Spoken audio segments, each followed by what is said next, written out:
Bonjour, qui dit rouge dit duel, mais bon là ça va peut-être duel, donc question du jour, lequel de ces quatre personnages n'a aucun problème ni avec les femmes ni avec la justice?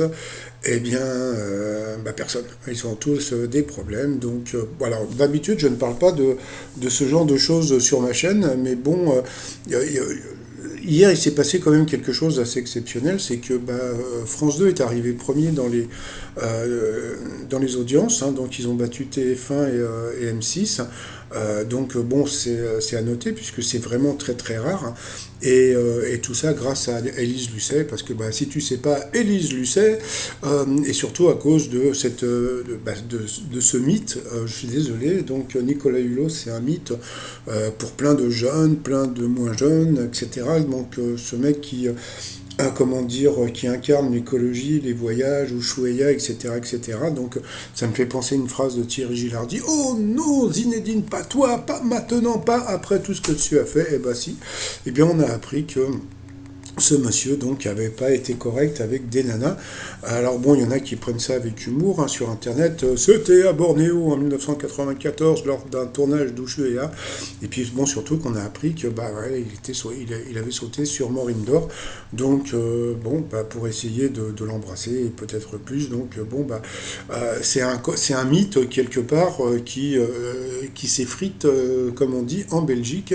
Donc voilà, donc ça c'était le premier truc. Deuxième truc que je ne savais pas, c'est que Jean-Luc Lahaye, eh bien, il est toujours en tôle. C'est-à-dire que depuis qu'il avait été arrêté, eh bien, je pensais que, bon, voilà, il était, rentré chez lui, et puis qu'il attendait éventuellement un jugement, et pas du tout. Donc, voilà, donc on a appris que Jean-Luc Lahaye, donc, est toujours en prison. Donc, ça, c'est une chose que je trouve assez étonnante, quoi. Bon, surtout que, bon, tout le monde était au courant comment dire, de ces histoires avec les nanas plus jeunes que lui.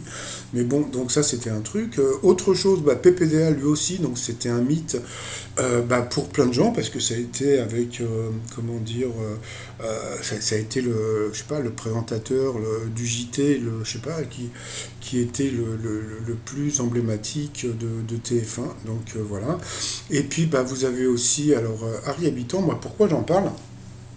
Parce que j'ai appris un truc, c'est que son avocat a décidé de faire un genre je ne sais pas comment on appelle ça, pendant un an, on va pas l'entendre. Voilà, c'est-à-dire que d'habitude, pour n'importe quel autre personnage, son avocat s'exprime, et là, non, ils ont décidé de ne rien dire du tout.